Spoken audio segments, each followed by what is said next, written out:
actually, our first question is a really interesting one, Nikki, because it is a voice one. We have Evan Sardo from Rochester. Yeah, Rochester, New York. Yoo-hoo! Hello to our American listeners. And he is a Chronicles Tivoso, a Patreon member. So obviously he has top billing. Thank you so much for your support, Evan. And he has left us a question, and we can actually hear his voice. So take it away, Evan. Hello, Mina and Nikki. My name is Evan. I'm a proud new Tifosi, and I have a question for you about Sassuolo, who I find very curious this year. I've watched them play probably 5 or 6 times, and they've looked brilliant every time. Based on what I've seen, they look like one of the top sides in Serie A, but they've obviously had several poor results, and they're pretty firmly mid-table. So I'm wondering, who is the real Sassuolo? And what do you think is more likely for their future? Is this a club set up for a long mid-table existence, or can they do more? Thank you. I think it's a really interesting question because I really enjoy watching Sassuolo as well, Evan. I find them a really fun team to watch. They're definitely not purely talent-wise one of the top teams in Serie A. They're not blessed on a level that some of the richer clubs are, and that's not surprising because they are not anywhere near the wealth of a Milan or an Inter. But they have some really interesting young talent in that side.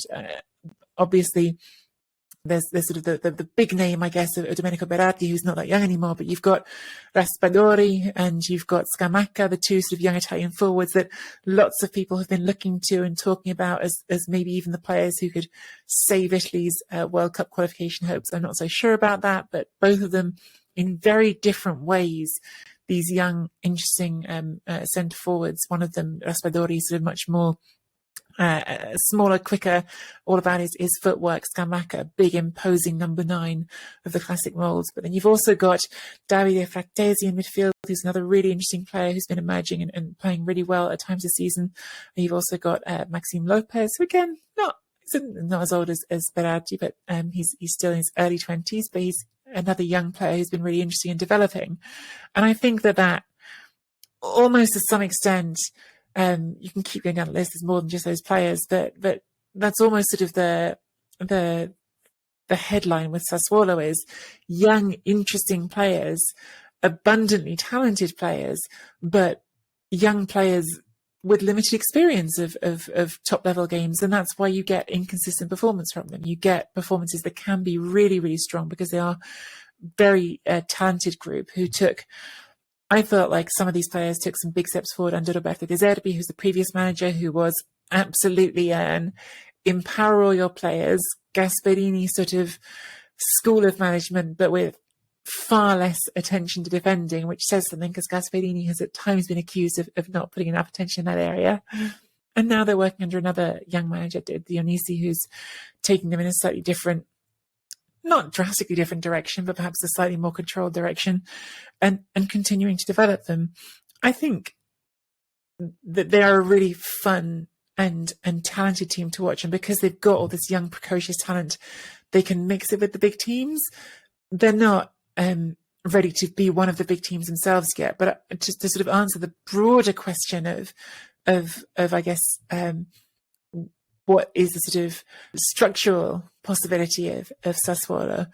They're a really well-run club. They're one of the earliest clubs to get its own purpose-built stadium in Serie A. They are a club that is backed by some real money because Mapei is the Mapei Group, who effectively own the club, are a industrial adhesive company that is global, that has lots and lots of money behind it, and they're run in a sound, not reckless way based on developing young players and selling them for the right price and having a long-term idea of how you sustain a smaller football club from a not huge town in the end of things. So they're a really good model of a well-run club, in my opinion, one of the best run clubs in Italy, but they're not set up to be, I suppose, a consistent challenger to Milan or Inter.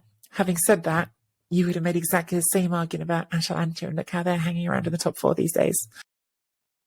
Yeah, I mean, I guess one thing you can say about Atalanta is that they've always had this great academy that they've always heavily leaned on, and that's. But they have a small budget. But they are again a well-run side that is dependent on growing and developing youth. But let's be honest, Gianpiero Gasperini changed their fortunes around, and he really has given them the reputation that they've had now for the past few seasons, in the sense that they challenge, obviously, not just in Serie A, but in Europe too. But for the case of Sassuolo, it's different, because I think that's just such a great point about them being such a well-managed club. It is the fact that everyone shares their duties. It's run like a corporation where nobody interferes with any task. So head of sporting, you have a person who makes the transactions and negotiates the deals.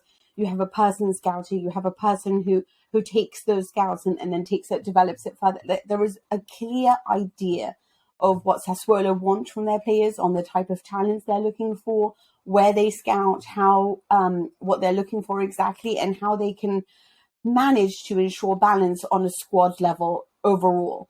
And I think what's important about them is they like young Italian talent when it comes to their players, but also when it comes to their coaches. And they did a terrific job, and they were brilliant under Eusebio Di Francesco, who has gone on to potentially not as much success, really, ever since leaving Sassuolo. He's managed some good things, such as Roma in the Champions League, but largely he is disappointed as a coach. De Zerbi is a man who developed them even further. There was a lot of plaudits for the way that he played his football and for the talents that he managed to really develop and extract the quality of the likes of Locatelli, even more so from the likes of Berardi, and especially Raspadori. He's gone on to Shakhtar, and he's the man who had 70% possession over Inter, yet didn't manage a single goal. So I do have my criticisms of this man, because he took too many defensive risks. And now under Dionisi, again, I think they are a side that's obviously always... there is a problem there, in the sense that Sassuolo are never going to be a team that knows how to shut up shop very well at the back. I think they've always been a team that take a lot of defensive risks, which works for them because they bank on attacking fluidity, and that is very much their philosophy.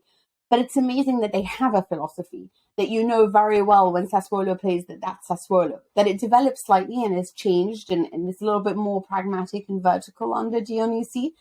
But this is amazing for a club that, as a town, it comes from a small town, but has already earned itself a reputation, is very much viewed as a tough opponent, not in the same way as when you face other sides in Italy who have perhaps had longer histories and have managed to accomplish more over their time period in the league. So it is remarkable what Sassuolo have managed with the budget that they have. And I think most importantly that they've given us so much Italian talents to pick from, whether it's been Locatelli or right now everyone is chasing Scamacca, everyone's chasing Fratesi, everyone is chasing Raspadori. And of course Berardi, everyone would love it if they would give him up. And Ferrari, even though he got a red card against Roma, a lot of eyes on him as well as a defender. They believe in Italian talent, they develop it well, and they make the most of what they have.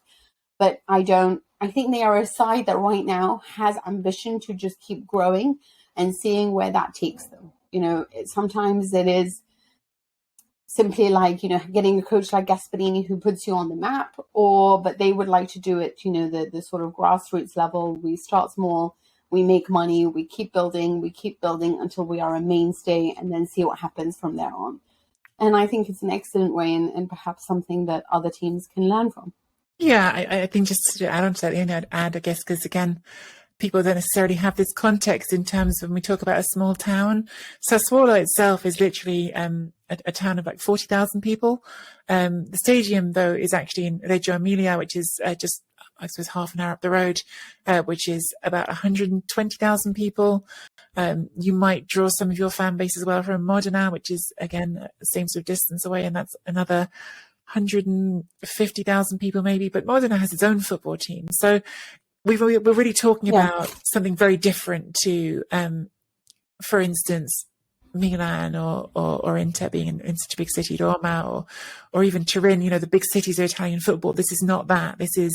It's quite close to Bologna, and even Bologna is much, much bigger. So it's very much a a small population that's represented in this club, but certainly an overachieving group in that regard.